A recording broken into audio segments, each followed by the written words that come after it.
que nós apresentamos, nós também temos membros tanto do aparato público como semi-público, tem basta membros da FTA afiliar.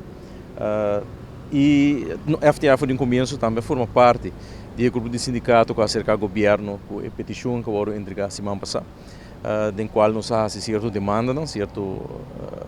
exigência que nós vimos, e o governo a topa conosco over o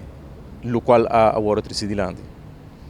De nos banda, nos publica cautelosamente, em todo caso, nós estamos em reunião bem positivo, no sentido de que a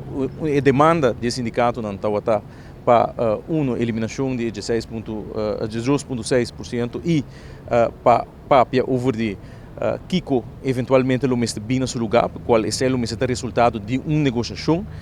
entre o sindicato e o governo. O governo indica que, em todo caso, pelo que trata de 2,6% ainda, não por quitar isso aqui como exigência, é estar mês ainda de Holanda, mas sim, na edição demanda para sentar na mesa e bem conjuntamente com uma proposição nova, essa sim na aduna oído na gente, no sentido que a proponer para bem com uma comissão, que o começa a trabalhar ribesei, onde tem participação tanto de sindicato como também de governo, em qual a comissão agora é para começar a analisar a situação de governo mesmo, a situação financeira, para assim a base de lo qual sai fora a comissão inana, por começar a negociar riba que o recorte não tem que vir onde o mês vai corta, quanto o mês vai corta, se é necessário corta, etc. E conjuntamente vinco essa como uma proposição na Holanda agora. Pelo qual está uma seguinte reunião, posso delinear essa aqui também tem reunião de hoje? Sim, a intenção está para riba, houve curto prazo e a comissão começa assim, agora que não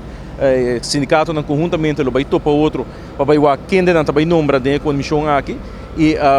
se para nós para amanhã mês a comissão aqui começa a trabalhar para a base de lo que sai for a conclusão da comissão conjunto aqui tanto de governo como de sindicato e agora a negociação no mês começa para o recorte.